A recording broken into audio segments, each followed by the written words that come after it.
This is a monument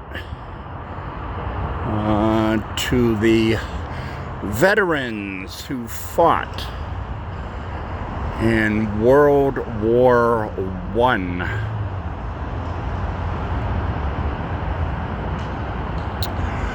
The Doughboys,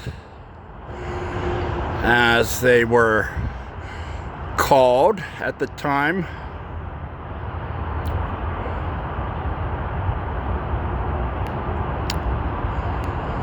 This monument stands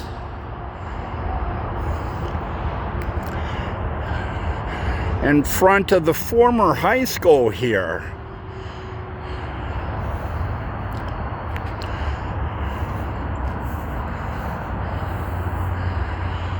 Today, a senior home, an upscale senior community,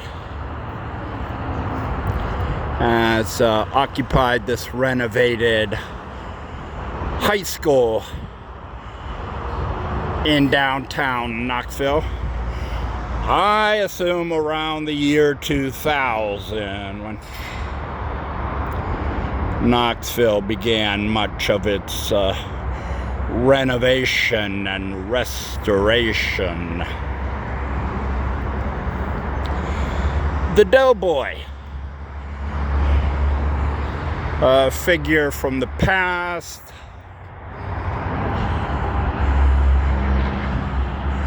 from World War I.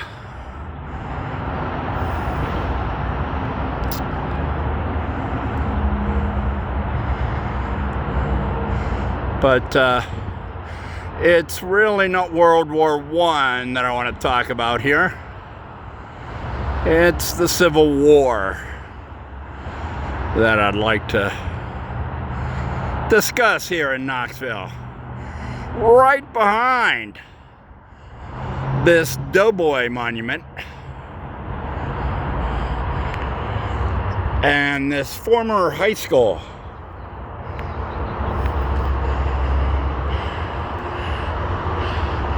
Now senior home in downtown Knoxville. On the B side now of the senior housing and living building here, the upscale senior housing here.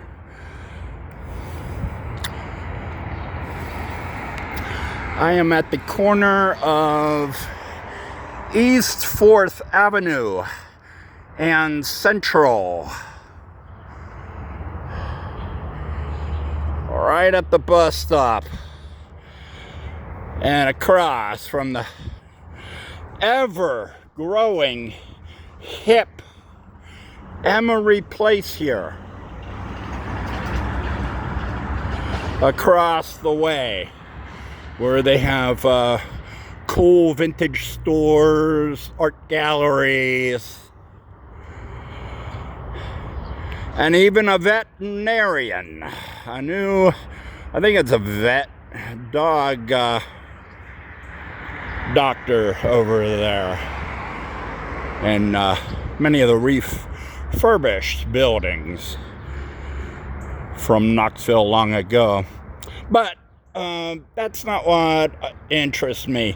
You know, in walking the neighborhood here and the surrounding areas off of Broadway, since I moved into the public house, I found this here at the corner of 4th Avenue and Central.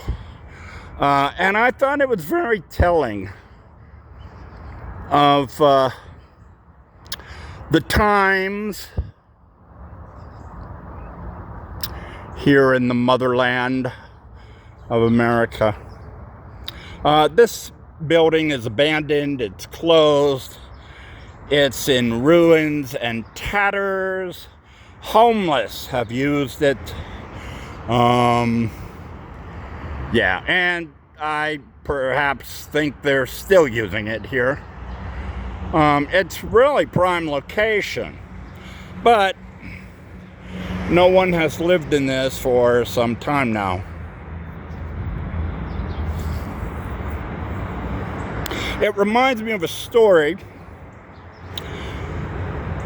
of when I lived in Phoenix. I first moved to Phoenix. The first genuine apartment I had was on 4th Avenue in downtown Phoenix.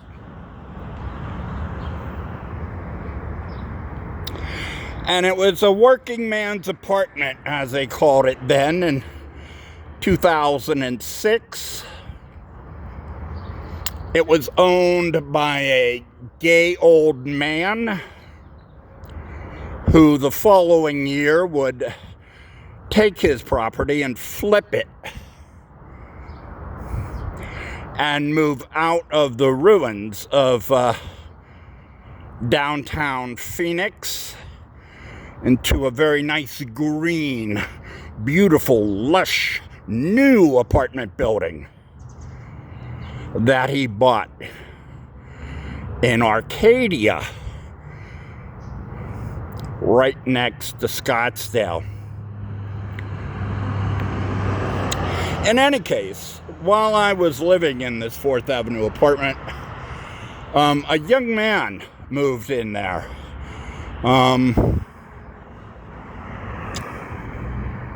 I'd say about 25, 26. And he struck me as odd because he would leave in the morning. I'd often see him when he first moved into the building. He'd leave early in the morning, get into his car, and take off. And I thought, okay, fine. I didn't say anything. He usually seemed not talkative and sort of furtive in his dash to the parking lot behind the building to get into some beat up old car he had.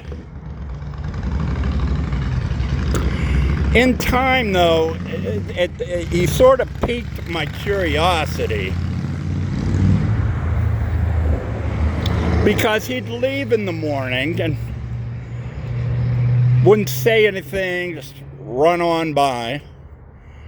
But what I noticed is that in his apartment on the second floor, he'd always leave the lights on. Every time he left his apartment, he left his lights on. Now, living in a project as I do, I don't pay utilities. But at this apartment in downtown Phoenix, Arizona, privately owned, yeah, I paid electric. And electric is something you valued in the middle of the desert in downtown Phoenix, Arizona. But this young man kept leaving with the light on. I thought it odd. Time passed, and there were some mornings I'd come back and I'd walk through the parking lot to the back of the 4th Avenue apartment, and I found his rear window in his car smashed. Not long after, I found the rearview mirror in his car smashed. It was then I realized this young man was gay in the 4th Avenue apartment.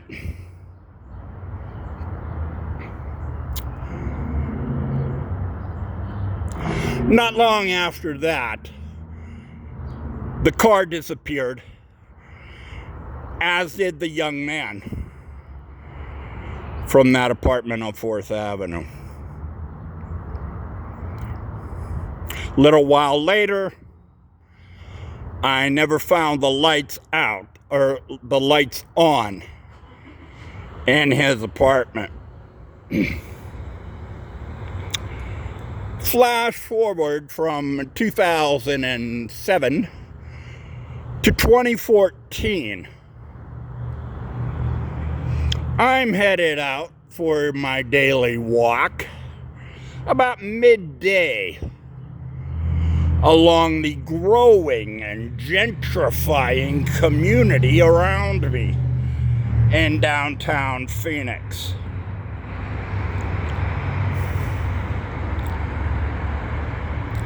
And I hear this banging and this screaming and this honking and this yelling and this screaming from a car coming down 4th Avenue. I'm like, what the hell is going on here? You know? Being the old man of the building at the time, who was about to lose his apartment to gentrification. And what do you know? It's the young man from the apartment building in 2006 who took his car and drove it down 4th Avenue in triumph, passing by his apartment building where he was persecuted and driving with a buddy right next to him in his old car that had been rebuilt, refurbished, and looked like new.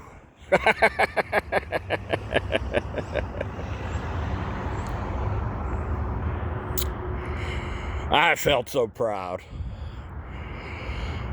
But you know, like so many young men I would meet on the road in the next 8-10 years, I never knew his name. But as a senior man, as a natty daddy, I felt so proud that day.